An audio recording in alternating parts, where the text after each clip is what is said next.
It's time for an inside look at what's cooking on the San Diego Padres hot stove as the team gets ready for the 2025 season. Swing and a miss. Padres win. Sam Levitt breaks down the Padres offseason moves and provides an in-depth look at everything you need to know before the Padres take the field for spring training. Swinging a high fly ball.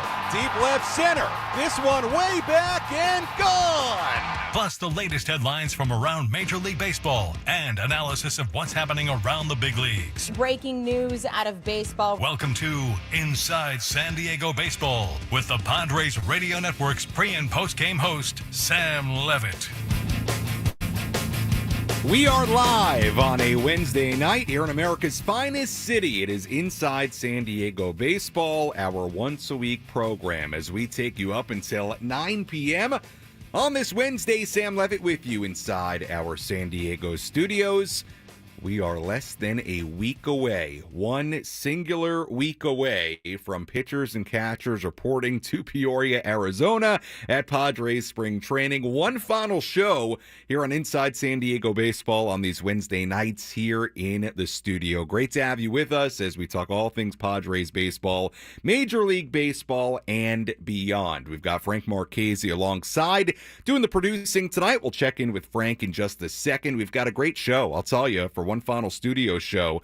A great show lined up for you tonight. We'll talk plenty about the Padres, other major league headlines as we go along. Tim Hagerty, voice of the El Paso Chihuahuas, AAA affiliate of the San Diego Padres, will join us at 7:35. Padres beat reporter AJ Cassavell of MLB.com will join us at around 8:15 p.m. So plenty of Padres talk, plenty of talk about some of the players that we're in all likelihood going to talk plenty about in the next handful of weeks as we zoom towards spring training. I'll tell you what, it's very, very hard to believe after a full off season that we are literally days away from the start of spring training. It's exciting. It's a little bit scary at the same time because I'll tell you what, when I hit the road for Peoria on Tuesday and pitchers and catchers report to Peoria on Wednesday, we'll have our first official day of coverage here on 97.3 The Fan, all our different social media platforms on Wednesday. The moment I hit the road, and I'll tell you what I'm going to do. I'm going to go to Cafe Adesso, cup of coffee. I'm going to make a pit stop in Yuma, and then continue on, get to Arizona, hopefully by the late afternoon, early evening. But once I hit the road, off season over. It's on. And we'll see you in October, hopefully late October. So it really begins the moment I hit the road for Peoria. So it's exciting. A little bit nerve-wracking because got to get everything packed up, and truly it's the end of sort of the freedom, if you will, of the off season, where there are a lot of days I can get up and kind of make my own schedule. Obviously, have things to do for the station and whatnot, but it is so radically different than what the season typically brings. Welcome in Frank Marchese here. Frank, how are you? Checking in. We have breaking news actually right as we start. Okay. The New York Mets and Pete Alonso have agreed to a 2-year, $54 million deal. Interesting. Wow. Okay, that is big breaking news in Major League Baseball. 2 years, $54 million. Pretty good AAV for Alonso is my first reaction. Look, interesting, and we'll get more into it a little bit later in the show. Interesting in the sense that it looked for a while like Alonso was not going to be a Met.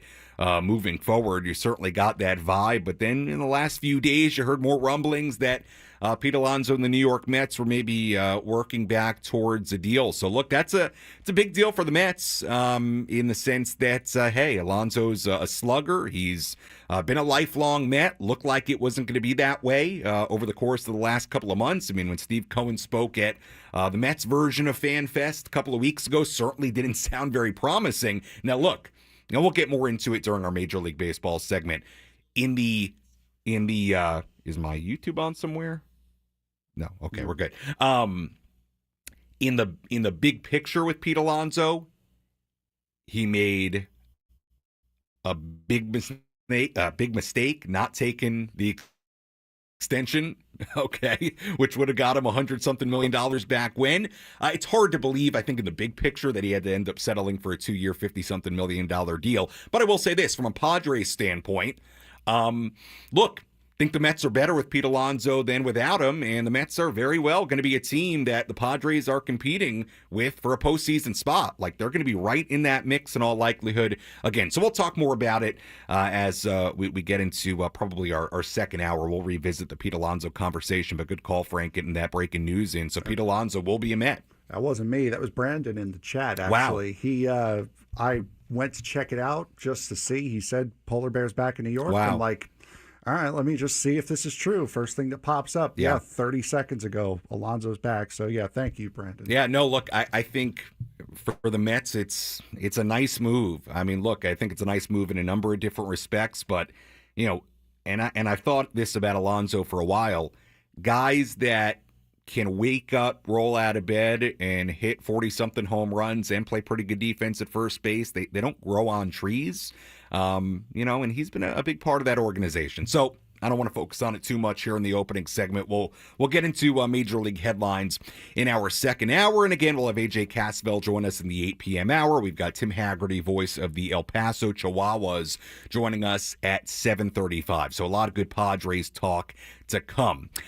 Opening segment here, I want to talk about what everybody's been talking about the last 4 or 5 days. And quite honestly, it's been, even though I'm a baseball guy primarily, it has been the thing I've watched and listened to the most about in the last 4 or 5 days. And that is, believe it or not, the Luka Doncic trade from the Mavs to the LA Lakers. And you might be wondering, why is Sam bringing it up here on Inside San Diego Baseball, the Luka trade, which surprised not only the NBA world, but surprised the global sports world it was Saturday night, right? Saturday night, I was stunned, okay? I was as stunned as everybody else was. I found it just an unbelievably shocking moment, a truly, and these are rare, especially when you talk about a trade, a truly you will remember where you were moment as far as a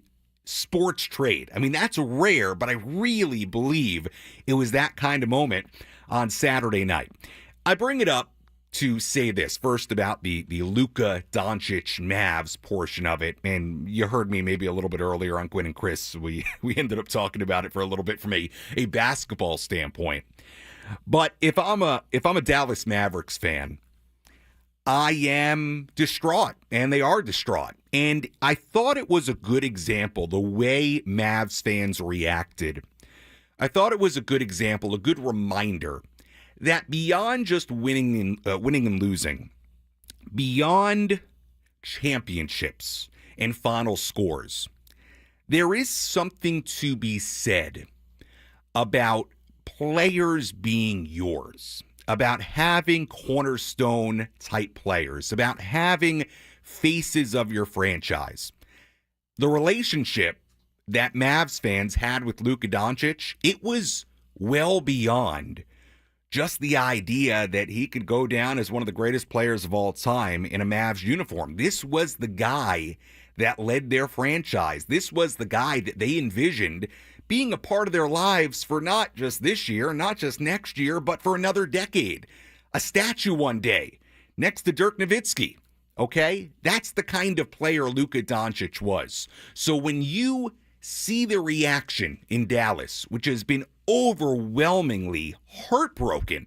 I mean, forget mad, forget angry, but heartbroken over the fact that they no longer have this cornerstone player, this player that they thought was going to be theirs for years to come.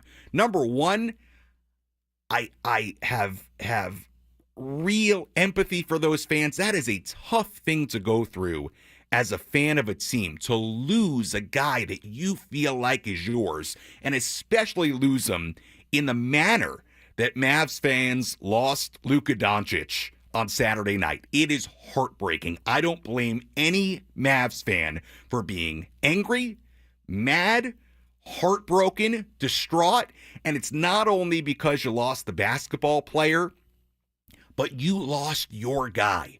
It reminds me, it's a different situation, but it reminds me of like when the Red Sox traded Mookie Betts, right? And that was rumored. It was totally different as far as the scenario, the rumors. You could sort of see it coming.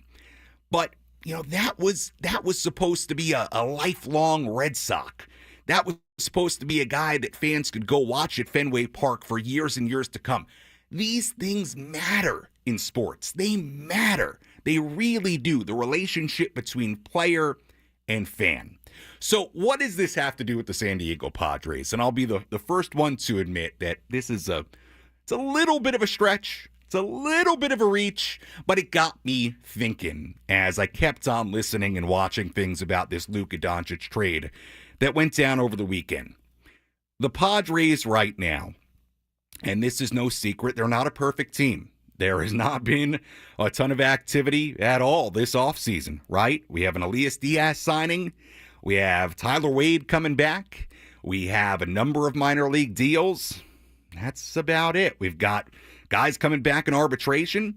There's been a lack of moves, right? We've all been waiting for something to happen, something really significant. It's so unlike AJ Preller to be so quiet over the course of an offseason. Obviously, still rumors surrounding Dylan Cease, the Cubs, rumors surrounding Michael King. Both those guys continue to be in trade talks. We've talked about this for months now, really, about the idea that the Padres could move a guy like a King, a guy like a Cease, a guy like a Suarez, a guy like a Luis Arraez. To this point, less than a week out from spring training beginning, it has not happened yet. And we talked last week. You know my opinion on it at this point. Hey, I think there's a case to be made that the Padres may be going into spring. Just roll with what you got. And if you can find ways to get guys here, sign them. Find ways to plug those holes. You roll with what you got, and you see where you are come the summertime. And if you need to trade guys, there will always be, especially for starting pitching, in all likelihood, a market for guys in the summer around the trade deadline. So yes, it's not a perfect team. It's a team that has a number of question marks heading into spring training. We all understand that.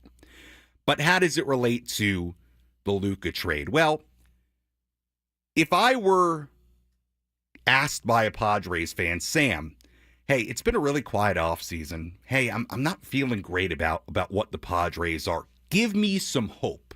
Give me a reason to get really excited for 2025. What I would say, and I'm not breaking any news here, is this. You have those cornerstone pieces here in San Diego. You have your guys. Now, they're all a little bit different.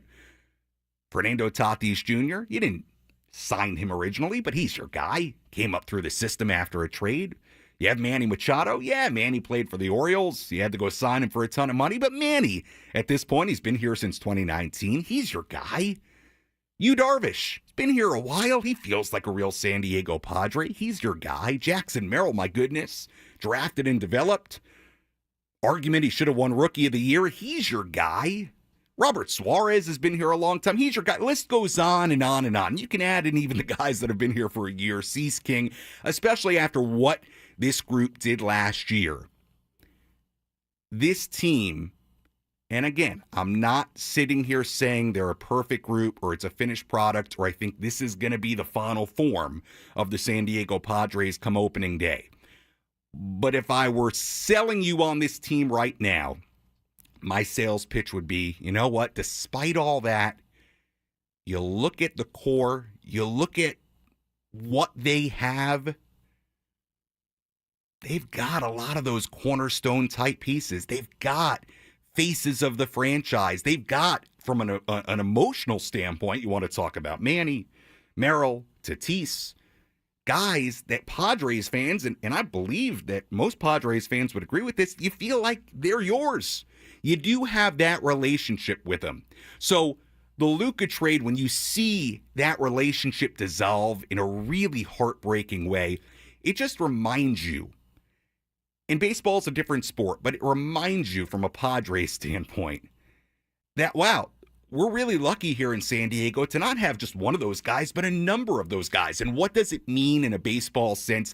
I truly believe that with this core, with the faces of the franchise the Padres have, in 2025, they've got a shot. They're not a perfect group. There's work to be done. But this is a team, and I've said this for months now, that with the core they have should be right in the mix.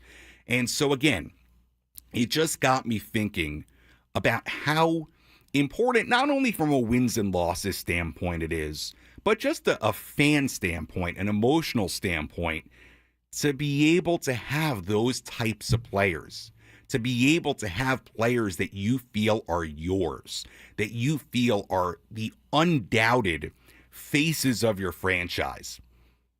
It's important in sports. And when we relate it back to the Luka Doncic trade, of all the things that were crazy, maybe silly, maybe just stupid about that trade, right?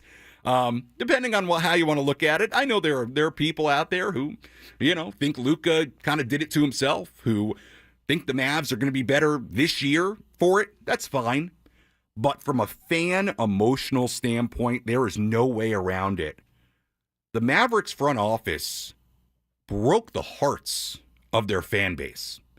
To be honest with you, it's almost, even if you won a title this year, it's almost unforgivable to break the hearts of your fan base in the manner that the Dallas Mavericks front office did this past weekend.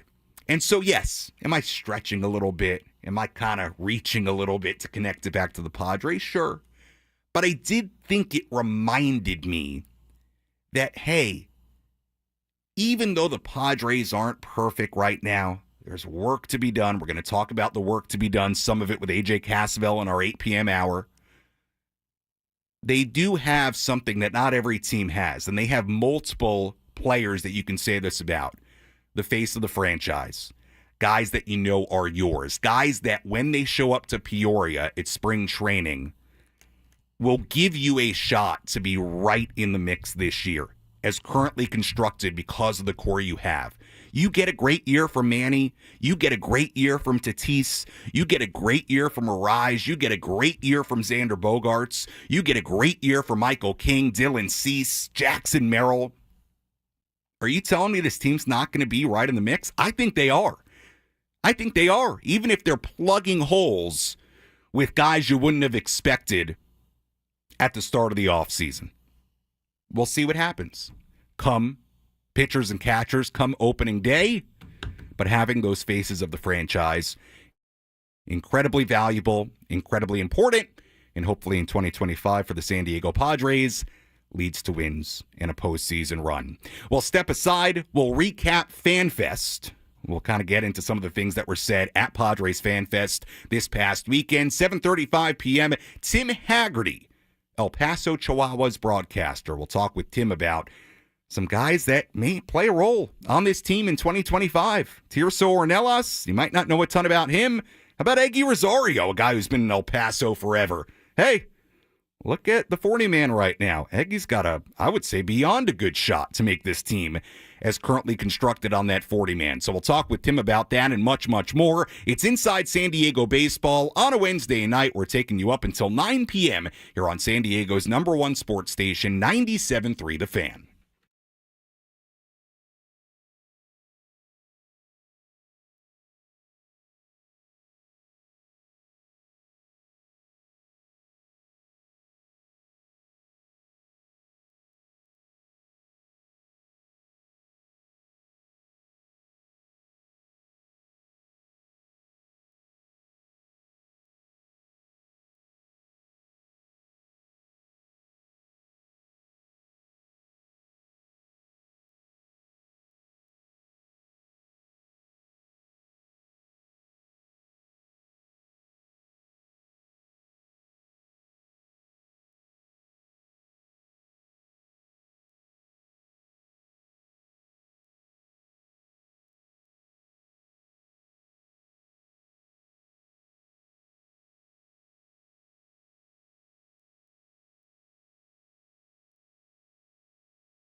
7:22 on 97.3 The Fan on this Wednesday night. Sam Levitt with you. It's Inside San Diego Baseball as we take you up until 9 p.m. Phone number to call, as always, if you want to talk Padres baseball, our final studio show of the offseason before I head to spring training early next week. We'll have an update for you as far as shows from spring training on these Wednesday nights. We'll have an update for you on social media probably at some point during the course of the next week or so. So stay tuned. I'll say I don't think you've heard the last of me on these Wednesday nights as I head to Peoria. So we're still figuring out the plans for Wednesday nights as I head to spring training, all the busyness that comes with spring training. As always, if you want to get a phone call in, 833-288-0973, 833-288-0973, the phone number to call if you want to chime in. Any questions, comments, concerns you have about the Padres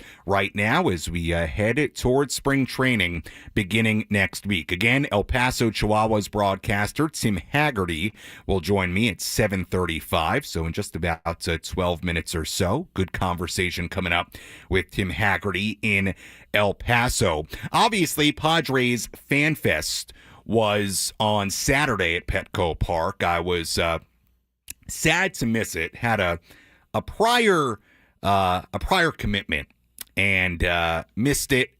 Really one of my favorite events of the year. Love seeing the fans out there. Love getting into the energy, the excitement before spring training. But looked like everybody had a great time. Obviously, great shows here on 97.3 The Fan with Ben and Woods, Annie and Elston, Gwen and Chris, and Matt Scraby did a great job. Braden did a great job. Plenty of great guests, interviews, press conferences that went on. But I thought we'd do just a little recap of some of the headlines that came out of the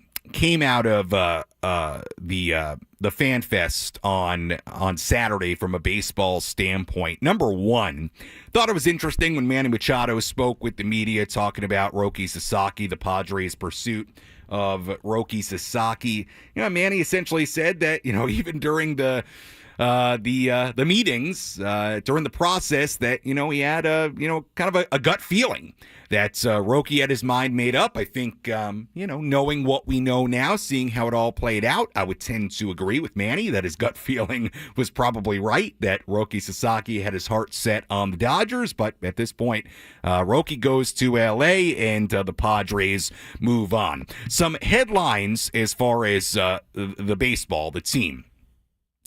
Mike Schilt essentially announcing that Xander Bogaerts, who obviously was at second base last spring, will open the season back at shortstop. Ha-Sung Kim officially going to Tampa Bay. Jake Cronenworth, obviously, looks like he'll probably, if Bogaerts is at short, you would imagine Jake will be on the right side of the infield in some capacity. Second base, first base, you would assume it'll be a rise at first base primarily. Cronenworth at second base. That's the way it was towards the end of last season once Kim got hurt. So no surprise there. Xander Bogaerts back at shortstop, which I think as a whole is a really good thing. I think Xander is number one, a solid shortstop. I think it'll be good for Xander to head into spring training with no question about where he's playing. Look, that was a difficult situation with Xander Bogaerts in 2024, showing up in Peoria and having the team essentially officially tell him he was going to second base, right? And then we saw Xander get off to a very slow start offensively.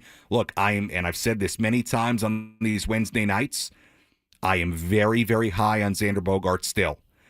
I truly believe we have not seen the best, near the best of Xander Bogaerts in a Padres uniform, and what a boost it would be if the Xander of Boston, the Xander the Padres signed from the Red Sox, shows up in 2025. Think him coming into spring training with no questions, no wondering about his position. That's a very good thing for this team heading to Peoria. One of the more interesting notes, and I think really one of the more impactful notes of FanFest, Mike Schilt saying left-hander Adrian Morejon will remain in the bullpen instead of stretching out in an attempt to start again. Now, look, it's no secret, Padres need rotation help. Right now, you got two spots in a five-man rotation that we do not know who's going to fill those. Obviously, you know some of the internal candidates, Waldron, Vasquez, Brito. Maybe the Padres look into stretching somebody out like a Hoeing or a Kolek. We'll see. But those are two enormous questions under a week away from spring training. We'll talk a little bit more about it with AJ Cassavell in the 8 p.m. hour. But look, I think a lot of us wondered, because of his background, because of the fact that he was a starting pitcher coming up through the minors, a lot of us wondered whether Adrian could be a candidate to get stretched out in a starting role. Turns out he won't. Frank and I talked about this last week. I'm totally on board with Adrian Morejon remaining in the bullpen. He was really good last year. He's finally found a home in that bullpen, and he stayed healthy. With Adrian, considering his injury history, considering sort of the up and down nature of his career before 2024, he's finally sort of found it consistently and stayed healthy in the bullpen. We talked about it last week. I would not touch him in that bullpen, and the Padres won't. I think it's a very, very good move. I think it's a smart move by the Padres. Manny Machado, remember, another thing to consider with Manny, he obviously had the elbow surgery last offseason, was still recovering from that surgery heading into spring training and into the early part of the season. Wasn't playing third base in the early part of the season. Manny's saying, quote, "It feels like it's back to normal at some point. It's been a different offseason. I'm able to do a lot of the things that I've done in the past." So why do I bring it up? Well, look, it's not nothing that Manny will come into the season, and we know Manny, look at the numbers from last year, even with the early struggles, somehow, some way, he ended up right around where he usually does in a lot of categories. We talk about guys, especially with some of the holes the Padres have right now, guys having to perform. They're stars, and this has been true every year that I've covered this team. But maybe it's even more true right now with a lot of these question marks. They're stars need to be stars, and having a healthy Manny Machado at the outset of spring training, it's not nothing. It's significant. Very good to hear Manny is feeling good. Fernando Tatis Jr., also after dealing with that stress fracture in his leg, obviously, late last season, kept him out for a couple of months. He was dealing with it really throughout the end of the year. Good to hear he's doing well.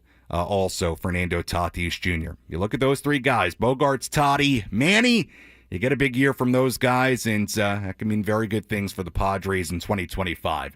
Let's squeeze a phone call in, 833-288-0973. We go to Juan calling in from Vista. Juan, you're on 97.3 The Fan. Go ahead.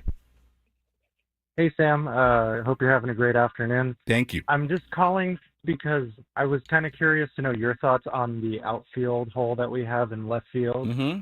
And it seems to me like the only outfielders that we can afford to sign from free agency would maybe be like Verdugo or maybe Tommy Pham and David Peralta, which I think David Peralta seems like a no-brainer as a platoon player regardless. But I do kind of wonder, do you think that the Padres could trade Suarez instead of Dylan Cease to get someone like Hurston Kierstead or maybe some other outfielder from, I think, like Alcantara from the Cubs? Yeah, Juan, look, I think it's a great question. And both of your questions, both parts of what you said there are unknown and are intriguing. Look, I've said it before. If you're presenting me, let's start with the trade part of it. If you're presenting me with four guys to trade, King, Cease, Arise, Suarez, I love Robert Suarez. Suarez would be the guy to trade. And that's more so because I think you've got a deep bullpen and you can afford to lose Robert Suarez, free up some of the money. Maybe you get, maybe you do get a Kjerstad back, whatever it is, or you just free up money so you can sign an outfielder you want. Yeah, look, a trade of a guy could A, free up money, and B, get you something back. I would have no issue if the Padres said, hey, part of our plan here is we are going to make a trade where we get back a really, really high-level prospect that is ready right now, that we can stick in left field, that we believe in, that we believe is ready to play every day. Not that that guy will be perfect, but is ready to play every day at the major league level. Whether they do that or not, I don't know. The problem right now, Juan, as far as the left field situation is, look, as far as just free agents, there's just not a ton out there anymore. And it's just not. I mean, Randall Grichuk's off the board. Harrison Bader could have been a fit. He's off the board as of today. You got Verdugo. You got Pham. You got Peralta on the market. To me, it's going to be about what number do those guys command, right? And we're going to talk in our next segment with Tim Hagerty about Tirso Ornelas, who's been in the system forever, who it looked like last year was really close to the major leagues. Right now, that looks like a totally open competition in left field. Now, that could become a non-open competition. I don't even want to say close.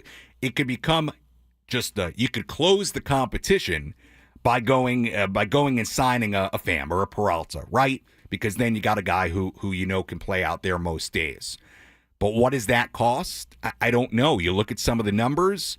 I mean, look, it totally depends on the Padres' financial situation and their willingness to dole out money to a left field type, even a Peralta, even a Verdugo, even a Pham.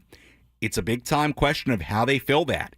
And to me, there are three options. Either you make a trade, and it includes some sort of young player, some sort of outfielder you can throw out there. You sign one of these more veteran guys we've mentioned. Or it's an open competition in spring training, and whoever wins it, wins it. We'll see. It's a huge question mark right now that I think does not have a clear answer whatsoever. Let's step aside. We'll take more of your phone calls a little bit later in the show at 833-288-0973, 833-288-0973. When we come back, Tim Hagerty, voice of the El Paso Chihuahuas, AAA affiliate of the Padres. He'll join us when we return on San Diego's #1 sports station, 97.3 The Fan.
This is Frank from 97.3 The Fan. 7:37 here on 97.3 The Fan. Sam Levitt with you inside our San Diego studios, inside San Diego baseball, taking you up until 9 p.m.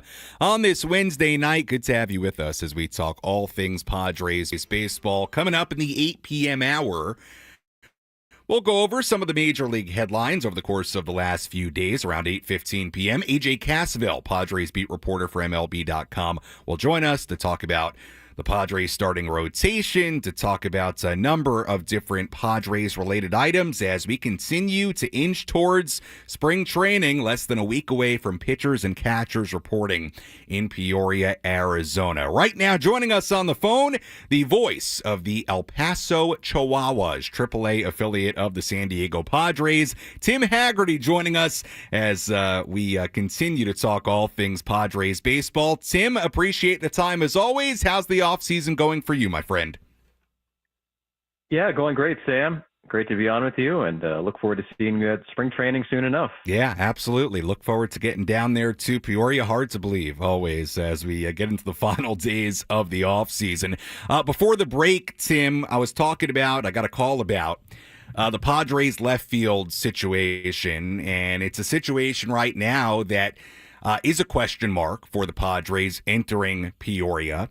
And one of the options the Padres certainly will have is a guy that you're very familiar with from his time in El Paso, and that is Tirso Ornelas, a guy who it looked like last year was pretty close to making it to the major leagues. Tirso, a big part of the AAA team in 2024. So, Tim, can you give us your impressions of Tirso Ornelas, what he did last year, the player he is, and really in the context of the potential that in an open competition for a left field spot for the Padres in 2025, that he could potentially be a pretty serious contender? Yeah, I think for a AAA player, he's got the chance to be given the only thing you want, and that is an opportunity to prove that you can earn a major league spot. And last year, his hitting was outstanding. He led the Chihuahuas in batting average and homers and on-base percentage and RBIs and hits. And one of the things that Pete Zamora, the El Paso manager last year, noted was, yes, in 23 and in years past, Tirso might have been below average defensively. But Pete, again, the manager, he said that Tirso worked so hard in the afternoons and actually became, in Pete's estimation, an average to a serviceable outfielder defensively. So he's not a fast runner, but you talk about Petco Park's big outfield. If he was there, I think he'd hold his own defensively also. Yeah, well, good to hear, and it's going to be interesting. You're right. Tirso may have a big-time opportunity as spring training begins to potentially win a spot on this roster heading towards opening day. Tim Hagerty, voice of the El Paso Chihuahuas, joining us here on 97.3 The Fan. Let's talk about a couple of other players on El Paso in 2024, Tim. I want to get to Eggy Rosario. He's a guy who Padres fans are familiar with, obviously, has had a handful of cups of coffee in the major leagues. It has been up and down between AAA and the big leagues a ton the last few years. Now, what was interesting about Rosario last year, the Padres at some point started putting him in the outfield at AAA, kind of got you thinking maybe they're trying to increase his versatility, things like that. When we talk about what the Padres need, again, as far as a bench player, as far as a potential outfielder, I suppose, could be somebody, we'll see how it shakes out once spring training begins, but could be somebody that A, plays more outfield, and B, has a real chance to make this roster. Your thoughts on Eggy in the outfield and what he did last year as a whole, really what he's shown at AAA the last handful of years? Yeah, I'm very curious as well if that's somebody that breaks camp with the Padres like he did last year. As you described, Sam, he was up and down last year, but remember, he was one of the players that went over to Asia and was on the regular season opening day roster last year, which was a great thrill for him.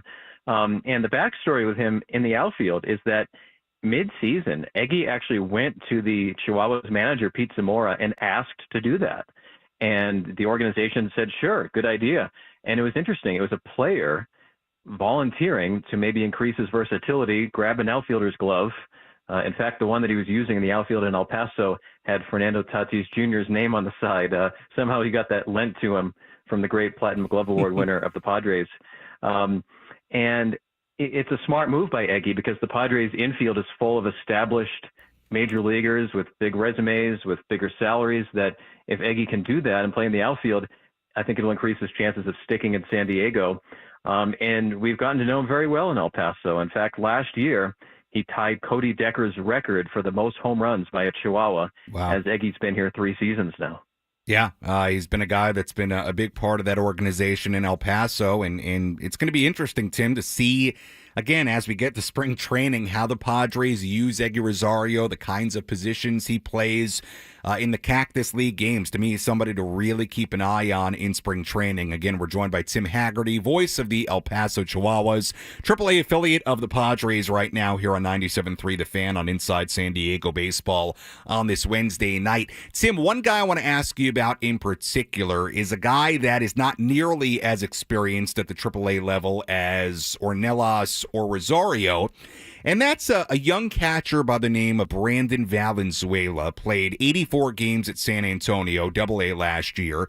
Didn't play a ton at AAA, 27 games, 77 at-bats. Didn't do a ton offensively. But the reason I bring up Valenzuela, Tim, is he's a guy that has been fairly highly touted as far as top 30 prospect rankings for a while in the Padres system. It's not a position where the Padres have a ton of depth, outside of obviously they re-signed Elias Diaz, Luis Campusano, Brett Sullivan, but you never know what happens over the course of a baseball season. Was wondering your thoughts on Brandon Valenzuela, the type of player he showed to be at AAA, and maybe what the organization thinks of him. Well, yeah, catcher is definitely a position that will be interesting to follow here for Chihuahuas fans, because those 3 names you just mentioned, Diaz, Campusano, Sullivan, all 3 of them played for El Paso last year. Right.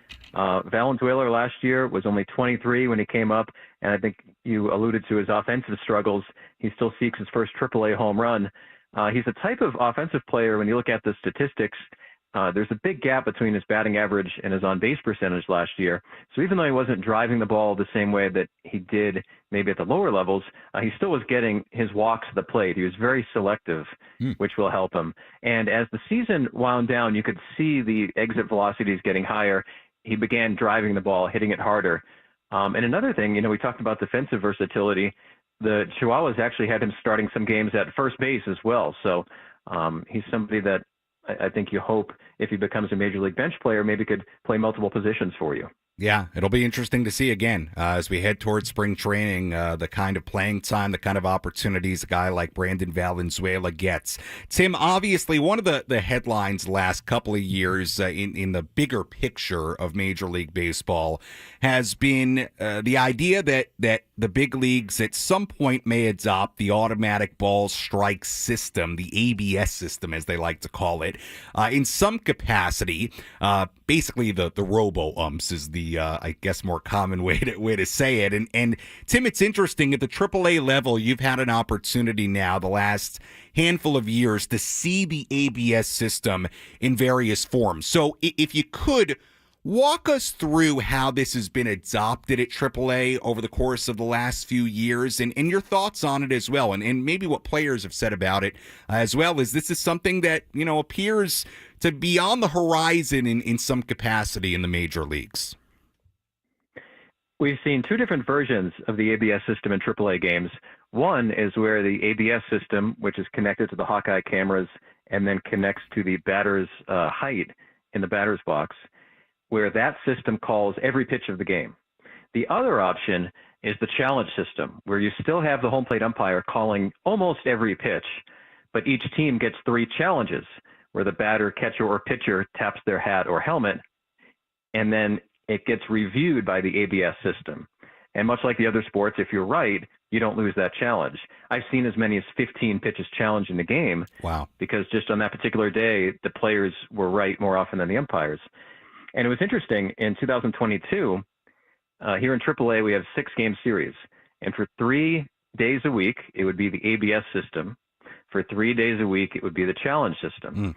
And you might say, why would you divide a series? Well, the reason is, a lot of umpires you see in major league games, their full-time job is AAA umpires. And they didn't want an umpire to go weeks and weeks without calling balls and strikes and then get called up to the majors where they'd have to do that every pitch. So as a broadcaster, I'd have to remember what day of the week it was and think about what rules were applied. that night. Wow. But a couple of quick, I don't want to say issues, but things that Major League Baseball, I understand, was really looking at is veteran players tell me that the strike zone on the ABS system was slightly different ballpark to ballpark. Not drastically, but you'd hear things like, oh yeah, in Las Vegas, those strikes are low. Whereas then you'd go to Round Rock and that zone was more accurate. Right. So I think obviously you'd have to make 100% sure that every ballpark is the exact same result. And then the other thing was when it first started, it was leading to a few more walks. And Major League Baseball, I think, has done such a fabulous job of reviving action in the game that I think maybe that should be looked at. You wouldn't want to increase the walks when they've done such a great job of bringing back more balls in play. Really good breakdown, Tim, of the ABS system. You know, as I've talked to some guys about it who have had experience with it in the minor leagues, and Tim, correct me if you've heard something else. It seems like a lot of guys have really liked the challenge system, you know, and kind of the pace it moves at, the opportunity to challenge those pitches. As far as a player review perspective, what are some of the things you've heard about? And I know you mentioned, you know, it not being consistent in every stadium, but what are some of the things you've heard as far as like one type of the system versus another, as far as the challenge system maybe versus something a little bit different? I think that the consensus is, from what I hear from players, from coaches, is that the challenge system is the way to go. Yeah. And I think even Commissioner Manfred last year said that to the press, that the challenge system is more likely than every single pitch being called. And when you mentioned the players, it made me think of a story that happened in El Paso. Xander Bogaerts played in July on rehab for El Paso. And one night, for the first time in his career, he challenged a pitch, and he guessed wrong. So then the following night, he was up there, and on a close pitch, he began to move his hand towards his helmet. Again, the challenge system signal. Smiled, thought better of it, and just kind of waved his hand. Didn't want to guess wrong again. And some of the AAA players were giving him a hard time about that. Such a talented, experienced hitter, but he wasn't guessing right on the challenges in El Paso. Really funny story, and look, it's going to be fascinating. Really will be fascinating to see the ABS system and kind of how it's all adopted here over the course of the next handful of years in the major leagues. Certainly sounds like it's coming this way. We're joined by the great Tim Hagerty, voice of the El Paso Chihuahuas, right now here on 97.3 The Fan. Tim, let's finish up with this. You know me, big minor league baseball guy. Look, I always encourage people, whether it's going to the nearby Lake Elsinore Storm or San Antonio or Fort Wayne or El Paso. I'm sure there are people listening here in San Diego who make sort of an annual pilgrimage to one of the affiliates, or at least try to get out to one of the affiliates. Probably something that I would always encourage any Padres fans to do. What's coming at Chihuahuas games this year, as far as any promotions you could tell us about that are interesting, anything new at the ballpark? If you were making a sales pitch for somebody to take a flight out to El Paso, Tim, give me the sales pitch this year. Well, there's a lot going on, as always, and I know you and your experience in the minor leagues, I appreciate that you really that you appreciate beyond the baseball and the entertaining things that happen. The Chihuahuas promotional schedule will be announced soon, but there's a lot of exciting and new things. I don't know if you're a Bluey guy, but as a parent of a young kid, I love Bluey, and Bluey apparently has been making the rounds at minor league ballparks. Get your photo taken with them, and the word is he's coming to El Paso, and my third grade son is quite excited about that one. But I think what the Chihuahuas do so well is really live the brand of the Chihuahuas. For example, we sell nachos that you receive in a dog bowl, a Chihuahuas plastic dog bowl. So those are spread throughout the city as a keepsake for people. So a lot of new gear as well, and people can check out all this type of stuff at epchihuahuas.com. All right. Very, very cool, Tim, and looking forward to a great year in El Paso. Yeah, for me, no kids yet, no Bluey in my household, but I know from others, from my friends that have kids, it's a very big deal these days. Tim, keep up the great work. Very much appreciate the time. Wishing you a great season in El Paso, and certainly let me know when you'll be down in Peoria at spring training. Look forward to seeing you, and enjoy the final few weeks of the off season, my friend. Appreciate the time. Thanks. Thank you, Sam. All right, that is Tim Hagerty, voice of the El Paso Chihuahuas, joining us here on 97.3 The Fan. Very good stuff there from Tim on Tirso Ornella, Segi Rosario, the automatic ball strikes system. Very, very good stuff there from Tim. And again, a big thank you to Tim for joining us from El Paso as they get ready for the AAA season. The Chihuahuas in El Paso. Great name. You get the nachos in the dog bowl. I love it. Got to get down to El Paso, get some nachos in a dog bowl. By the way, here in the studio, we do have baseball on, and it's really great baseball. Now, I'll encourage you to tune into it after we're done at 9 p.m. But the Caribbean Series is going on right now. I believe this is in Mexicali. The Caribbean Series this year. I want to double check. I'm almost positive it's in. Is it? Am I? Oh, we'll double check it. I think it's in. Where? Yeah, Mexicali. Yes, it is. In Mexicali in 2025, and right now we've got a couple of games that have gone on, or one that's finished, and one that is going on right now. Dominican Republic beat Venezuela 5-4 in 11 innings in the first game, game one today. Mexico leading Puerto Rico 3-0 in the second inning. These games on MLB Network, so that's nice. And I will tell you this, when I was back in New York last week, and you might have heard me do my show last week from the East Coast 97.3 The Fan outpost on Long Island, did that on Wednesday last week. I can't remember if it was Wednesday or another day while I was at home at my parents' house, but my brother happened to be home. We watched that Game 7 of the Dominican Winter League Championship Series, an insane classic game between Licey and Escogido, where, who is the guy for the Tampa Bay Rays? Oh my gosh, oh goodness, his name is escaping me. Oh, my goodness, the top prospect. You might know who I'm talking about. It's escaping me. A home run. I said his name like 5,000 times on Twitter. It was Junior Caminero of the Tampa Bay Rays, who hit the ball a mile, had the best home run trot I've ever seen in my entire life. It was electric. I got to tell you, it was so good, that game, and watching the broadcast. I encourage you to tune into the Caribbean Series. This is great stuff. I had so much fun watching that Game 7 and watching the drama. Great sliding catch in right field to end the game, win the championship for Escogido, Leones del Escogido. It was incredible, like truly incredible. So just so you know, there is really good baseball on even right now. No, it is. And it's always nice to see how, and that's why I love watching like European soccer and stuff, because the crowds are insane.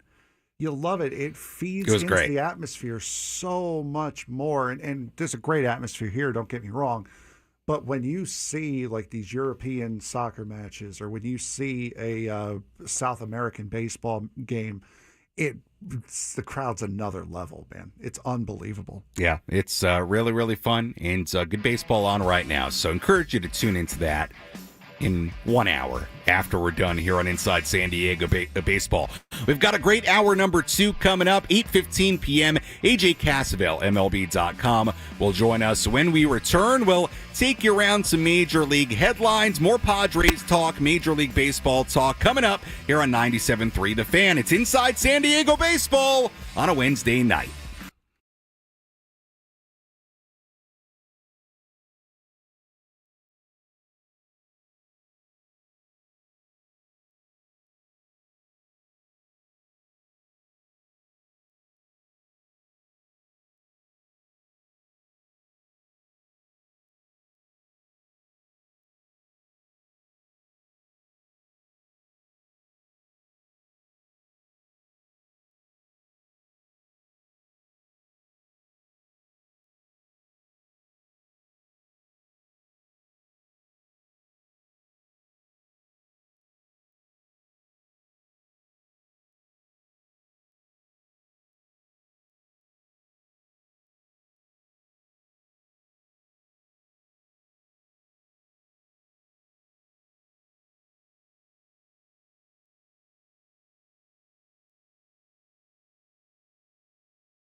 It's time for an inside look at what's cooking on the San Diego Padres hot stove as the team gets ready for the 2025 season. Swing and a miss. Padres win. Sam Levitt breaks down the Padres offseason moves and provides an in-depth look at everything you need to know before the Padres take the field for spring training. Swinging a high fly ball. Deep left center. This one way back and gone. Plus the latest headlines from around Major League Baseball and analysis of what's happening around the big leagues. Breaking news out of baseball. Welcome to Inside San Diego Baseball with the Padres Radio Network's pre- and post-game host, Sam Levitt.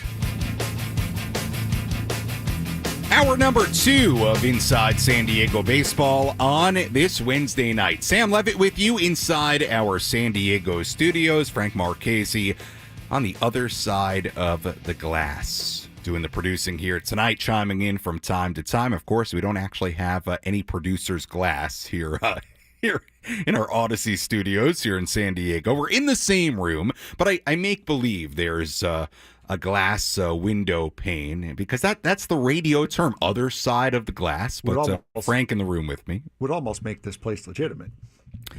Yes. Now, of course, I look to my left and my right. There's glass to my left in another studio. There's glass to my right in another studio. Now, I don't know that I've ever talked about this on the air before. Look, I've made the case. Maybe we could work out a deal here to, have a little nice room for our producers. Now, that's not because I don't want the producers in the room with me, and I think they would agree. I think most of our producers would agree. It would be helpful to have a room where they could hear things out loud and not worry about it being on the air, because they're in the room with me. Frank is 5 feet from me, so he can't just listen to things while we're going along here. But alas, we got the setup we got. From somebody who came from that world of having a completely separate room, I miss my separate I'm sure it's room. nice. I'm sure it gives you a little freedom of audio and to do some different things. Anyway. And to you callers who don't understand why we whisper when we're screening you, that's correct. why we don't have our separate room. Speaking of calls, 833-288-0973, the phone number to call for the next hour, 833-288-0973. The phone number here on a Wednesday night inside San Diego Baseball, our final show before the start of Padres spring training in Peoria, Arizona. I'm getting in my car on Tuesday, heading to Peoria. It's been a very, very busy week for me. I'll talk about that later in the hour. Very, very busy week for me. I've got life updates for you at the bottom of the hour. 8:15 p.m. Padres beat reporter AJ Cassavell of MLB.com will join us to talk plenty more Padres. But for this segment, let's do a little roundup, and I'll let Frank chime in here as we go on some of these different news items. Little roundup of some of the headlines from around the major leagues last few days, some of the signings that have gone on. The biggest of which, the most consequential of which, again, came down in the last hour or so, and that was Pete Alonso agreeing to a 2-year, $54 million deal with the New York Mets. So Pete Alonso, it looked for a while like he would not be with the Mets when Steve Cohen talked at the Mets version of FanFest about a week ago, something like that at this point. But Pete Alonso, who was offered way more money as an extension over the last couple of years, ends up having to settle for basically what's a pillow deal. Has an opt-out after the first year. So, hey, he has a good year. I'm sure he will be back in free agency a year from now. But lifelong Met, somebody that's certainly a big part of that franchise, at least for the next year or two, Frank. Pete Alonso remains with the New York Mets. And like I said earlier, Pete Alonso, not a perfect player by any means, but he's a guy who rolls out of bed, has a chance to hit 40, 50 home runs, plays pretty good defense at first base, and those guys are pretty hard to come by, I think. No, absolutely. And for a guy who, from what it sounds like, never had any real genuine intention of leaving. He didn't. No. It sounded like he didn't want to go anywhere, and he was offered 2 deals, effectively, from what I've read from Bob Nightingale and Jeff Passan. He was offered effectively 2 deals. It was either 3 years, 71, or 2 years at 54 with an option, and he took the 2 years, 54. Now, it's not an even split. He'll be getting 30 of that 54 this year, and he'd be opting into the remaining 24 next year if that were the case. But if you want to believe the rumors and reports, this is a very unhappy polar bear with his agent right now. Yeah, I bet. Look, on two fronts, I bet he's unhappy. Number one, the fact that they turned down a much larger deal, as far as an extension a couple of years ago. And he was probably encouraged to go to free agency with the hope that he would get a big deal, at least somewhere in the $100+ million range at some level. And he ends up not getting remotely close to it. So I understand why he's unhappy. Look, I think players have to realize right now that this is a different free agent market in a lot of ways than it was a handful of years ago. We have seen this now over the last couple of years with Scott Boras' clients. Now, Boras had a good offseason, okay? It wasn't like last year. I mean, he got Soto signed for a bunch of money being polite. Other deals that he's done. So this was a unique one with Alonso, but we're seeing this where you don't have a good walk year. You look like you're maybe on the decline a little bit. Teams just are not doing it. So I think players could learn a little lesson from that. We may see more guys opt into maybe signing some extensions, more so than they used to. But for now, do I think the Mets are a better team with Pete Alonso? I do.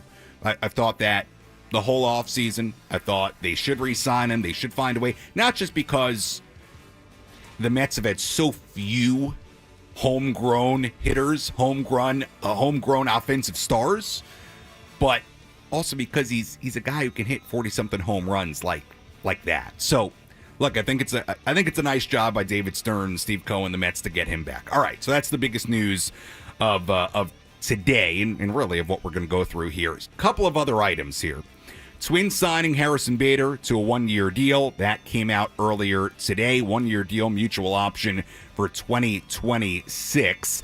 Somebody that could have been a fit for the Padres, guy who can play the outfield. He's a solid enough player, but again, one of those guys who you thought wasn't going to cost a whole lot. Randall Grichuk signing yesterday with the Arizona Diamondbacks. So again, it's just another guy that comes off the board, and we've talked about it a handful of times now in the last hour or so. Frank, it just continues to be a very significant question mark about what left field is going to look like, and another guy comes off the board. And like I said during the Scrappy Show, I think it's now starting to become clearer and clearer that it's going to be a promote from within scenario as far as left field is concerned, because you can't tell me that you couldn't have found somebody like Mark Canha's still available. There's a bunch of other names out there that would have gotten Elias Diaz money that you could have picked up. So it's looking like it's going to be more a promote from within. You already have your left fielder. And there are guys that, look, I will still be surprised if they don't bring in somebody else. Look, Peralta, Verdugo, some of the names we went over earlier. Look, these are guys that maybe they're just trying to wait out and get a guy that's entering the second week of spring training, let's say, without a contract, who all of a sudden says, hey, we got a couple $1 million for you. Come over here. Could be. We'll see. And just those trades that they made last year, don't expect them to happen again this year because they don't have the youth capital that they had last year. They have... you're right as far as trades involving minor leaguers going the other way. I'm with you. The Drury trade, that will not happen. The trade that if they make a deal, the trade that it's going to be is going to be one of those four: King, C, Sarai, Suarez going. We shall see. Yankees and Tim Hill, old friend Tim Hill, reaching a one-year, $2.9 million deal with a club option for 2026. So Tim Hill back with the Yankees bullpen. Good for Tim. Good guy. Tim Hill. Cubs trading with the Dodgers for Ryan Brazier. Remember, Brazier was DFA'd. Really, I mean, unfortunately, it shows you how loaded the Dodgers are, because they had the ability to DFA Ryan Brazier, who was a big part of their bullpen last year, big part of their bullpen in the postseason as well. Cubs getting him after he was DFA'd. In return, the Dodgers getting a player to be named later or cash. So again, they were trying to clear a spot in their 40-man. Brazier, odd man out in their bullpen. Cubs get a pretty good reliever in Ryan Brazier. Jack Flaherty going back to the Tigers. Remember, he got traded from Detroit to L.A. at the deadline and then won a World Series with the Dodgers. Now he's going back to the Tigers on a 2-year deal worth $35 million. Tell you what, Frank, I'm interested to see what Jack Flaherty does in 2025. He's a good pitcher, had some good moments in the postseason, also had some really bad moments in the postseason. I'm interested to see what he is in 2025 because if he's really good, $35 million is not much at all. If he's not, it's a nice chunk of change, for a guy that I'm not totally sure how good he is or not. I'm trying to think. Is he going to be the number 2 behind Skubal, or is he going to be the number 3? Well, Skubal's certainly the one. I'd have to look at the rest of their rotation. Look, Flaherty's good. Flaherty's good. I'm just saying he's had an up and down last few years. Now he's had injuries, so I'm intrigued to see what he is with the Tigers once again. So we'll see. Jack Flaherty back to the Tigers. Max Scherzer going north. Blue Jays and Scherzer agree to a 1-year deal. The 40-year-old signing a 1-year deal, $15.5 million. We shall see. Does Scherzer have something left in the tank? Look, Justin Verlander last year was not very good, and he's going to give it a go again with San Francisco this year. Kind of an interesting year for Verlander to see if this is a resurgence or if Verlander's not good this year. I think it's probably going to be it based on what he did last year. I think Scherzer might be in a little bit of the same boat. We shall see, but Max Scherzer going to the AL East. Carlos Estevez and the Royals agree to a 2-year deal. Estevez had a really nice year in 2024, $22.2 million deal, $13 million club option for 2027. You know what? We'll save the Pat Hoberg news, which I know has been discussed on the station quite a bit. We'll save that for our last segment of the hour, last segment of the show, because I have some pretty strong thoughts on the Pat Hoberg situation. He got fired by Major League Baseball. We'll talk about the umpire Pat Hoberg a little bit later in the hour. And that's it for our Major League headlines on this Wednesday night. It's Inside San Diego Baseball. When we come back, the great AJ Cassavell, Padres beat reporter for MLB.com, joins the program. A lot of good stuff to talk about with AJ Cassavell. We talk about the Padres back end of the rotation, the competition for those spots as it currently stands, AJ's takeaways from Padres Fan Fest this past weekend, the Padres catching situation, and much, much more. Very good insight from Padres beat reporter AJ Cassavell when we return on 97.3 The Fan.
Inside San Diego Baseball continues on this Wednesday night as we continue to talk all things Padres baseball and beyond. Sam Levitt with you inside our San Diego studios here on 97.3 The Fan. And right now, I'm joined by the great AJ Cassavell, Padres beat reporter for MLB.com. Has done a great job for a long time covering the San Diego Padres, just like me.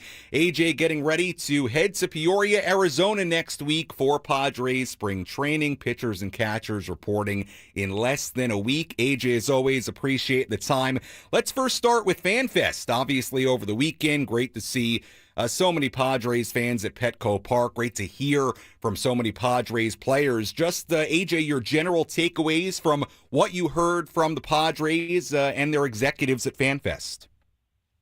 Yeah, I just think that the vibes maybe are a little different among the Padres players in the Padres clubhouse and whatnot than they are online. But I guess that's maybe a reality of just the world itself. I think that a lot of these Padres players, while like understanding they're disappointed to not have Jurickson Profar and Ha-Sung Kim and Kyle Higashioka and to really not have found replacements for those guys, like they look at the roster and they look at the guys they're sharing the clubhouse with and say, this is a pretty good team, and they can talk pretty confidently about what they want to accomplish in 2025. Now, I mean, that's the case every single year at FanFest in February, and everyone can say that, but I do think they have a leg to stand on here, having just last season accomplished what they accomplished with kind of some skepticism going into that season. So, obviously, holes on the roster, things to address. I think maybe the most interesting comments for me were from AJ Preller speaking as part of that forum to the fans when he said he wanted to add a bat or two, a pitcher or two, and I just think that that is very clear. The Padres have holes on their roster. What's also very clear is that the guys that are returning are really good players, and the Padres probably aren't in the shape that I think some of the yelling and screaming online would indicate. Yeah, AJ, I'm totally with you. I think the core is really impressive and still really good and plenty good enough to win. Obviously, they have holes, and now the question becomes if and how AJ Preller will address them in the next month and a half. Let's go sort of position by position here, AJ, as far as some of the current question marks the Padres have. Let's start at the catching position. Obviously, the signing of Elias Diaz a handful of days ago, Luis Campusano, Martin Maldonado on a minor league deal in the mix. How do you view with what the Padres have right now? How do you view how that catching situation at least might shake out in the early part of spring training? Yeah, I view the Diaz signing as kind of it just kind of takes the pressure off. Like the Padres can go to camp with this group and there's competition for the starting job between Diaz and Campusano. Maldonado's in the mix, Sullivan's in the mix, and they can just kind of look at that group and feel comfortable with them going into camp and not kind of desperate like they were at the catching spot, I think, for most of the offseason until they signed Diaz, while still potentially looking to make an upgrade. And I don't know where that upgrade is because it would probably have to come via the trade market. There aren't very many catchers available in free agency, and catching's a sought-after position. I don't know if it's a starting catcher or a backup catcher or just someone else to compete in that mix, but I would say it's not a finished product. But if you look at the kind of Diaz Campusano mix, you can go into spring training and not feel as desperate to have to add there when there are question marks elsewhere on the roster that I think might be the priority now that they have brought back Elias Diaz.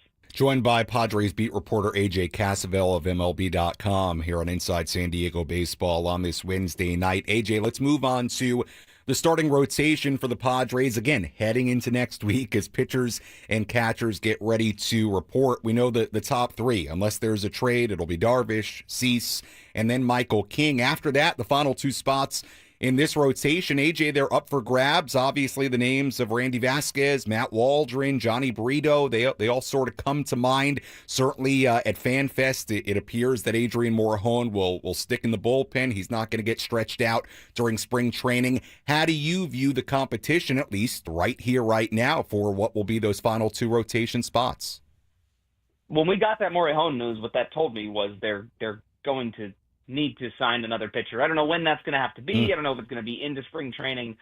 But if you're counting on, like, Morejon, among the guys that have been mentioned as potential candidates to make the transition from the bullpen to the rotation, Morejon was the guy that if he's going to do it, well, he's going to be a part of the rotation. Like, you are going to go into the season kind of planning that because his stuff is electric enough and he has the pitch mix and, like, he's an integral part of your bullpen now. So if you're making that transition, well, he's probably going to be one of the guys. And so maybe that's your fourth starter. And right. so as soon as it's finalized that he is the top lefty weapon in the bullpen, which it looks like he's going to be. Mike Schultz said so at FanFest.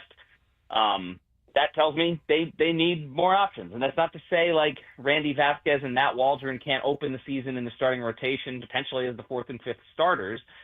That's just to say that there needs to be more spring competition. There needs to be more in place in the event that the Padres rotation were to be hit by injuries in some way, shape, or form in spring, because that happens. And also having an extra, having starting pitching depth is integral, and AJ Preller will say so every single offseason. And as things stand right now, it's thin. It's a product partly of the fact that the Padres made as many trades as they did over the last year, and a lot of those trades ended up working out. But a lot of those trades incorporated starting pitchers from the upper levels of the minor leagues, right, which could have been guys that are coming into camp this season looking to maybe not compete for a starting spot in the rotation, but be that sixth guy at AAA or seventh guy at AAA that you're going to need throughout the season. And so if those guys aren't there, and the Padres don't have nobody, they have options, but there aren't as many options as they would have liked, well, then you need to go out and sign a starting pitcher or two. And I know there's a possibility that Brian Hoeing, Stephen Kolick, those are guys that could transition from the bullpen into the rotation. There's no guarantees as to how that's going to go. And so probably more than anywhere else in the roster, I think that's the spot where the Padres need to add, and I would say that the Padres will add in the coming weeks. Yeah, we'll see what they do in the coming weeks. For a while now, I've thought there's just no way that we're going to go an offseason without AJ Preller doing something pretty significant. We'll see what transpires as we head towards pitchers and catchers reporting next week. AJ Cassavell joining us here on 97.3 The Fan. AJ, let's finish up with this. You're in a similar boat to me right now, less than a week out from heading out to Arizona for spring training. The offseason coming to an end. We're packing. We're getting ready to sort of hit the ground running in Peoria. Aside from what we've talked about, what are other things that'll be on your writing story agenda as we head to spring training? What are you going to be looking for, maybe even beyond just, position competitions and who the Padres may bring in? Yeah, it's interesting because there are still so many like roster questions where sometimes that's solved going into camp. So I think that will obviously be a big focus. Yeah. But one of the things I'm interested in is Ethan Salas and Leodalis DeVries in big league camp, almost certainly. Like, that hasn't been announced yet. But those two guys, if you look at the positions that they play and who the Padres will be bringing to camp, they're a little thin at both spots, and the Padres just have a history of letting young guys, these are two 18-year-old top prospects, they have a history of letting young guys play in spring training, whether it's the year they end up breaking through into the big leagues, as we've seen in the past with Jackson Merrill, Fernando Tatis Jr., but we've also seen them give guys a chance, like we saw with Tatis the year before he broke through. Just give them a lot of time in spring training, and I would expect that to be the case with these guys. Yeah. Working alongside the big leaguers. You talk to guys in the organization, they are they think both have the mental capacity to handle it. And so I would just say I think that that'll be interesting to see. I don't think either of them are being counted on in 2025. I don't think either of them necessarily makes the breakthrough in 2025, but I think we maybe learn a little bit what they're made of with how they perform and how they carry themselves in big league camp. So that's one of the things I will be looking forward to. Obviously, health is a big question, but we seem to get some answers at FanFest regarding Tatis and Machado and Arise. It sounds like all of them are entering the season fully healthy, which is obviously great news for the Padres because, I mean, Manny Machado and Fernando Tatis Jr. were very good last season. They were also playing through some stuff, and if they are if they are themselves in 2025, well, that's a big deal. So that'll be another thing I'm looking for. But more than anything, I think, like you said, this core is there's a lot of really good pieces in this core. I don't really care that much about the veteran core and how they perform in spring training. I'm gonna be watching the young guys, because those are the guys that I think you learn something about during spring. And with this organization, those are usually fun guys to watch, because they will be given a chance to prove themselves against major league competition in the Cactus League. Well, AJ, great stuff as always. Enjoy the final few days of the off season with the family, and I will see you in Peoria next week, my friend. Thanks so much. All right, see you there, Sam. That was the great AJ Cassavell, Padres beat reporter of MLB.com. Does a great job all season long covering the San Diego Padres. You can read AJ's work at Padres.com, MLB.com, and of course on Twitter you can also find AJ Cassavell, the Twitter handle at AJ Cassavell, AJCASSAVELL. When we return, when we return here on Inside San Diego Baseball. That was embarrassing. We will take your phone calls, 833-288-0973, 833-288-0973. We'll also talk about some other Major League headlines, talk more Padres, wrap it up. One final segment here on Inside San Diego Baseball on a Wednesday night. I'll take a sip of water, fix my voice, and we'll be back after this on 97.3 The Fan.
Back here on Inside San Diego Baseball on a Wednesday night here on 97.3 The Fan. Final segment of the show taking you up until 9 p.m. talking all things Padres baseball, Major League Baseball, and beyond. We are less than a week away from Padres spring training.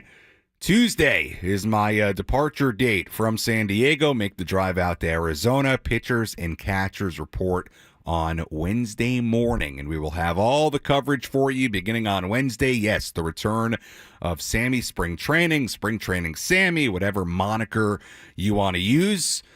I'm back on Wednesday. Ben and Woods, I believe they will have me on every morning. I'm sure I'll be on the other shows quite a bit as well. We will have full coverage of Padres spring training each and every day here on 97.3 The Fan, on all the 97.3 The Fan social media as well. Yes, I am signed up for the long haul of spring training for a third straight spring. So looking forward to it. A little nervous, It's the start of everything going on. Had a lot going on the last week, got to admit. Moved from PB to OB. Tonight will be my third night in my new Ocean Beach apartment. So a lot of adjustments before spring training begins, but should be a lot of fun. Looking forward to everything coming up in the next few weeks. Phone number to call, 833-288-0973, 833-288-0973. The phone number to call. We'll get to a phone call or two here in a second. We do have a comment here on YouTube from Rod. Rod saying, 97.3, can you please let our fans know a little bit more about Tirso Ornelas? Thank you in advance for taking my question. Well, Rod, good news for you.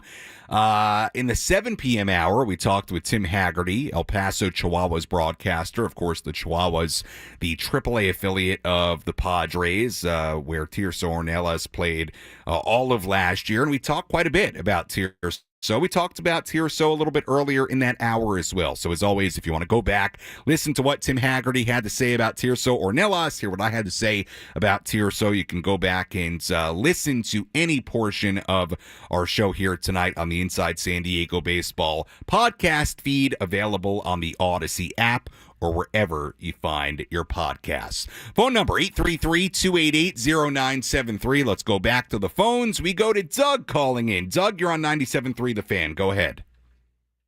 Hey, Sam. How you doing, buddy? I'm doing well, Doug. Yeah, sounds like it, man.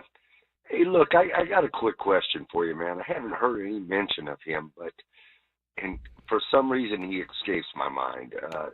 The knuckleballer we had last year. Matt Waldron. Yep. Thank you. We sent him back down to minor leagues, right? Mm-hmm. What's the status on him, man? Are we going to get him back, or what do you know about that whole situation? Yeah, look, we should be back in spring training. And, Doug, I would say, and thank you for the phone call, look, Matt Waldron, number one, will certainly be back with the Padres and at spring training and is currently constructed. Look, there are 2 open rotation spots. Now, at the end of the day, I would be shocked still if the Padres don't sign somebody for one of those spots, a veteran-type arm, an innings-eater type arm. Again, how they're going to do that with the financial limitations, they seem to be under that. That's a key question. But even if they do go and sign somebody, I would imagine Matt Waldron will be a prime candidate for even if there's 1 rotation spot open, and right now there's 2.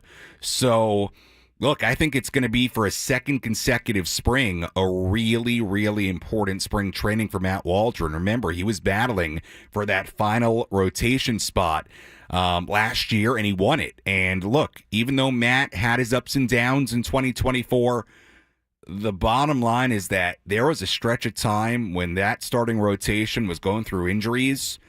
There was a stretch of time where Matt Waldron was really good. I am a Matt Waldron fan. I think one way or another, he's likely to get opportunities in 2025, whether that's in a rotation to start the year, whether that's as the year goes on. But I think the Matt Waldron story is really far from being written. And I say that for 2 reasons. Number one, we saw for a stretch of time last year, and he admittedly ran into a wall, and it made sense. He threw a lot of innings, as the year went on. But he was incredibly consistent for a long stretch of last year. And I think that's one reason to be optimistic about Waldron. The other reason is that the uniqueness, as you mentioned in the phone call, the uniqueness of his arsenal and the knuckleball. And we talked about it so much when he would pitch in 2024, that he's somebody who is still relatively new to using the knuckleball. I mean, it was very clear all year, very clear in spring training. It's been very clear the last couple of years that Matt Waldron is still very much a work in progress. And I think he's still tinkering and learning how to use that knuckleball, how to be effective, how to develop as a knuckleball pitcher. So, look, I would not be surprised in the slightest if Matt Waldron has a pretty significant impact on this team, especially as currently constructed. Look, right now they've got 2 rotation spots open. Look, I can't.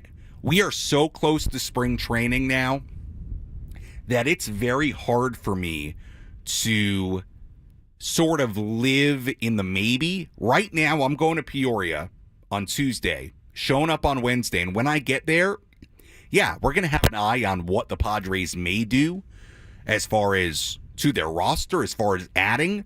But I'm going to tell you what, when we get to Peoria on Wednesday, my focus then becomes who's in that clubhouse. My perspective becomes who's in that clubhouse. And there's a legitimate chance that on Wednesday, the Padres are going to have 2 rotation spots open, and that guys like Matt Waldron, guys like Randy Vasquez, and others are going to be very, very serious contenders to make this team out of spring training. And Waldron is right there in that mix.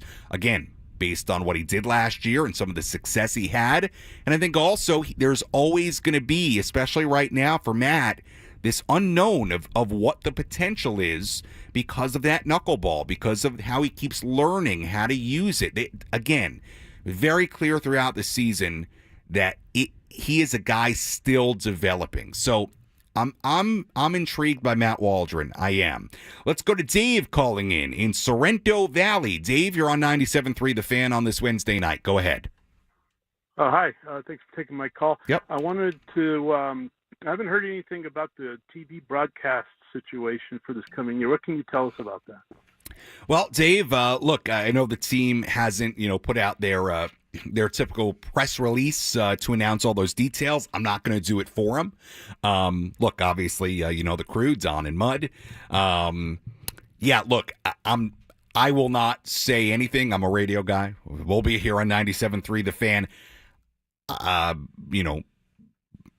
I know what they did last year. Look, I would assume right now those are the same details for this year, just based on we haven't heard any changes as far as where you can watch the game. So, look, I will allow them. They've done a great job the last couple of years providing those details as it switched over from Bally, and then last year as it was still being produced by MLB and all that. So, look, I'm not going to announce anything for the team. I'm sure those details will come out. I'm sure the details for spring training broadcasts will come out at some point. But look, I haven't seen anything different, and I'm sure you haven't either. So be on the lookout, Dave, for those details. I wish I had more information for you just on if there's any changes to anything as far as where you can watch the games, how you can watch the games. But I'm sure they'll have those details out in the days and weeks to come. And obviously for the spring training broadcasts as well. And, of course, you can, as far as spring training, hear many of those games on 97.3 The Fan, or, of course, you can always listen on the Odyssey app as well. Couple of other stories, and again, you can call in 833-288-0973, 833-288-0973. Phone number to call. You can, I should say, one story I want to cover here with Frank is the Pat Hoberg story. And for those of you who have not heard this story, it's been out a couple of days now, and I think, I think it is, I think it's a real, it's not just baseball. It's a a budding issue in sports right now in general. Let me read just the first few paragraphs of this story from Evan Drellich and Ken Rosenthal in The Athletic from a couple of days ago. Major League Baseball has fired umpire Pat Hoberg after he shared sports betting accounts with a professional poker player who bet on baseball. In a news release issued Monday, the league said it found no evidence Hoberg manipulated baseball games and said the data provided by the sports books does not show any baseball bets from his own electronic devices. However, the league found that the poker player bet on baseball via the account they shared, including 8 games that Hoberg was involved with as an on-field umpire or replay official. One of those contests was Game 4 of the 2021 World Series. MLB found no evidence that the umpire was involved in these bets or manipulated these games, though the league said Hoberg deleted messages that were central to its investigation. So Pat Hoberg, who, by the way, widely considered one of the better umpires in baseball, fired by Major League Baseball. Again, the primary reason, after he shared sports betting accounts with a professional poker player who bet on baseball. Hoberg, again, no evidence that he manipulated any games, no evidence that he was involved in the bets on baseball, but he did delete those messages. Frank, I'm interested to hear your take. Here's what I'll say. I understand that online betting is easy, that it's anywhere, that it's attractive, that in Pat Hoberg's case, I don't believe he's breaking any rules by betting on other sports. But I will say this. If you are a baseball umpire or you're somebody very, very closely involved with a sport, you can't do what Pat Hoberg did. I'm sorry. That is flying way too close to the sun. And I'll keep it to the Hoberg scenario here. I'll tell you what. I don't blame Major League Baseball. I don't.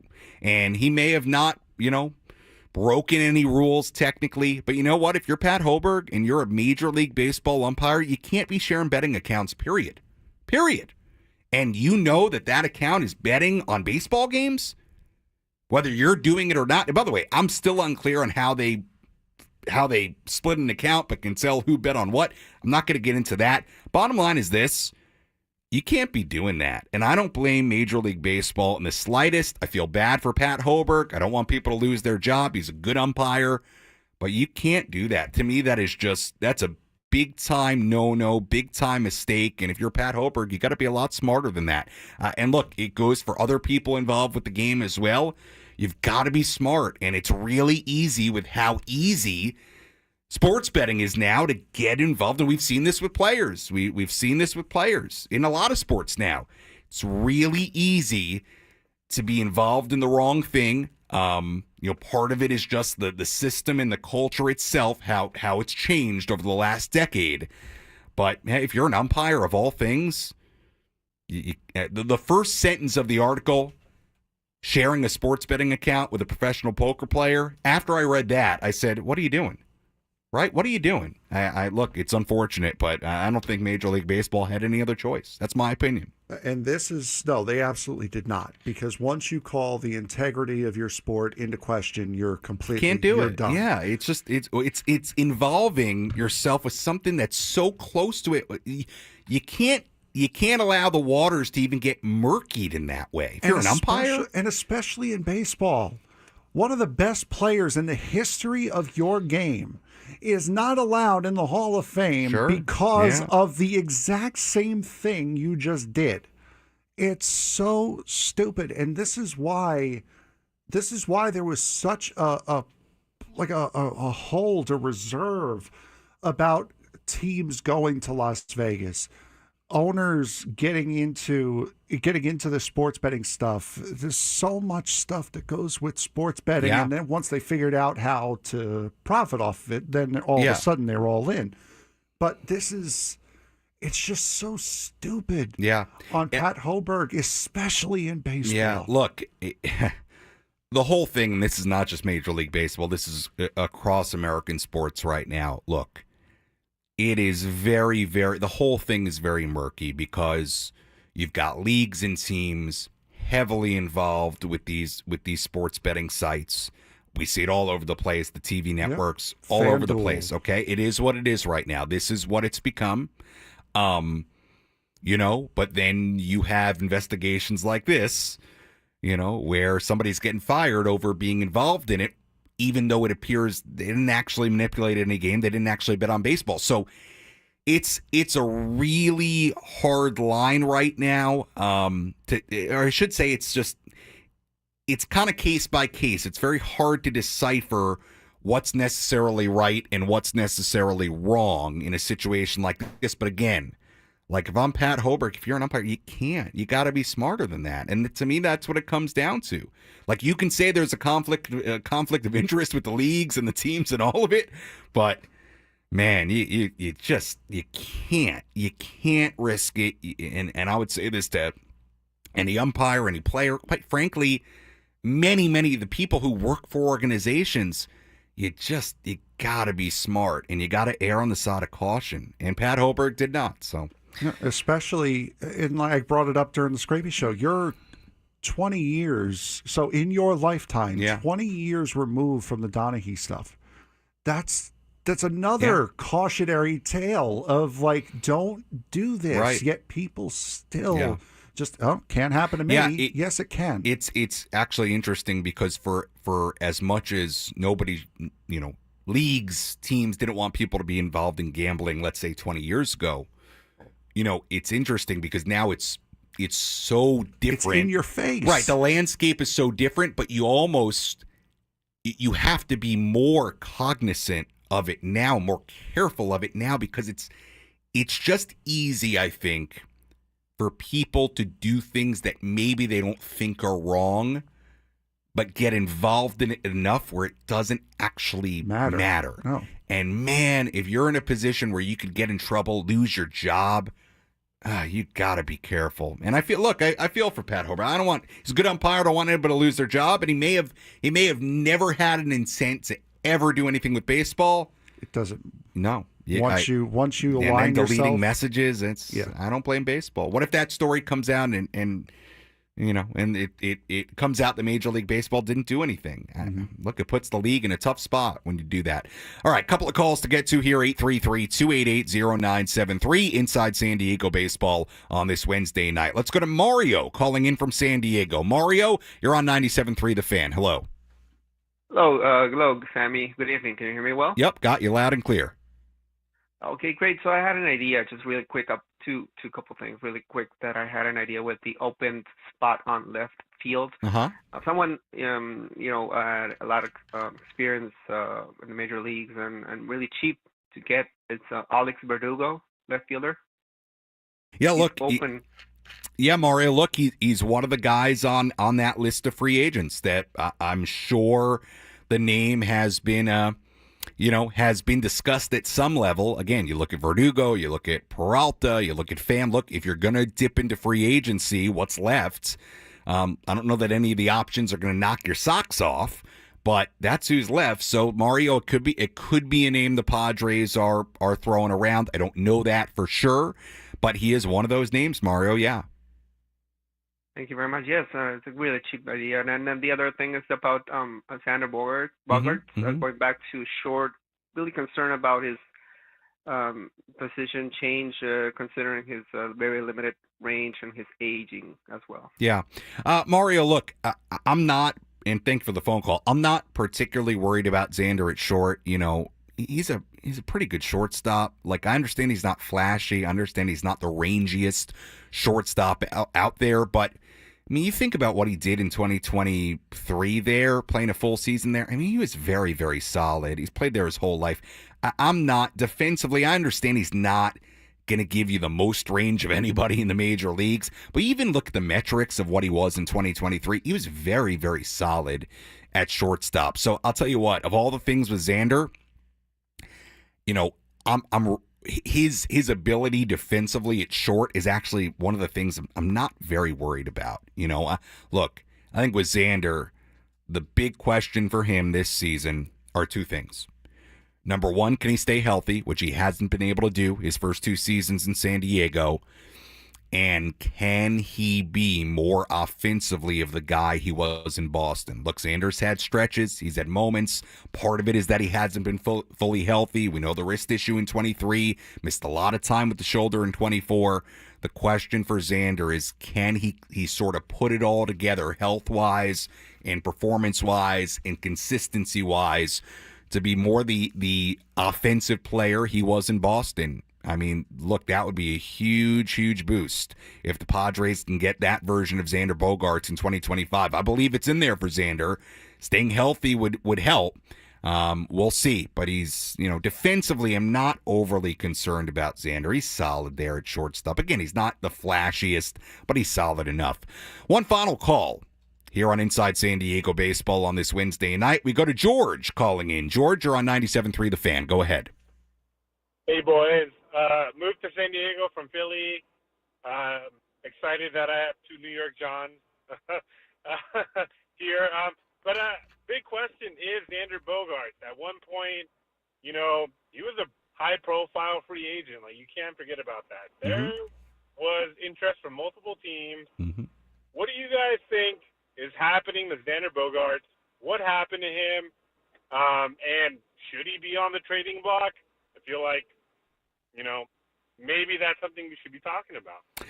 Well, George, I'll answer the second part of your question first. And look, I think Xander, when you talk about moving payroll, okay, which the Padres have been rumored to want to do, right? Trade somebody to free up payroll. Look, Xander, if you were trying to do that, would be a prime candidate because he's got an 11-year, $280 million deal. That would certainly be a way to do it. The problem is I don't think any team is looking to take that contract, okay? Generally, number one, there are only a few teams that will do it, period. And number two, look, the last couple of years for Xander wouldn't really inspire you to take that contract. So the way you would probably have to do it if you were ever going to move Xander would be to attach a big-time prospect to it and say to a team, hey, you're going to take this contract, you're going to pay most of it, if not all of it, and here's an Ethan Salas, here's a Leonidas DeVries for your troubles. Is it an impossible scenario? No. Is it a likely scenario? I don't think so. I think the reality, in all likelihood, is that Xander Bogaerts is going to be a Padre for a long time here. And if I'm a Padres fan, you've got to hope that he does the two things I just talked about before your call, George, that stay healthy, which I think would go a long way, and that's for him to be the guy he was in Boston. I mean, if you just want to look at WAR, okay, now last year an anomaly because he missed a ton of time, but 2023, where he did miss time with the wrist, but played in 155 games. We know the wrist affected him. He had a 4.4 WAR, okay? I'm just going by WAR, just to make it simple as we wind down the show. Okay, Boston 2022 was near 6 WAR. Okay, 5 WAR in 2021, 6.3 in 2019. Okay, those are the types of numbers that got him the kind of contract the Padres gave him. That intrigues so many teams, as you mentioned, George. Staying healthy for Xander, to me, that's priority number one. Obviously, that is a little out of his control. Injuries happen to everybody. Well, not to everybody, but to a lot of players. Okay, but they just need him to be more that Red Sox guy. And if they get that version and he plays good defense, it's a huge boost. It's a huge, huge boost for this team. They need that. They really, really do. We'll see if they get it. All right, that's our last thought on our final studio edition of Inside San Diego Baseball. Now, I'll be honest with you, we're still figuring out the plans for next week. I'm going to be in Peoria next week. I will tell you, I think we're going to continue doing these shows on Wednesday night. Stay tuned to social media. We'll see what happens next week. Stay tuned to the station. We're figuring out our plans for next week. It's going to be right after I got to Peoria, so I'm not 100% sure that we'll have a show next week. But I do know our plan is to in all likelihood, continue, our Wednesday night shows into spring training from Peoria. I head out there on Tuesday. We have live coverage from Peoria beginning on Wednesday, pitchers and catchers reporting, and then it is go time in Peoria. Baseball season is almost upon us, and the Padres will officially begin their quest for the team's first World Series championship. Like I said at the start of the show, are there question marks? Yes. Are there things to figure out? Yes. But when you look around the diamond in spring training, you see Manny, you see Fernando, you see Xander, you see Arise, you see Cronenworth, you see Tatis, you see Merrill, you see King, you see Darvish, you see Cease. There is certainly a lot of hope as spring training rolls around. All right, good job, Frank. Thank you, as always, doing a great job on the producing side. Ben and Woods will talk to you 6 a.m. tomorrow. You're listening to San Diego's #1 sports station at 97.3 The Fan. Have a great night, everybody.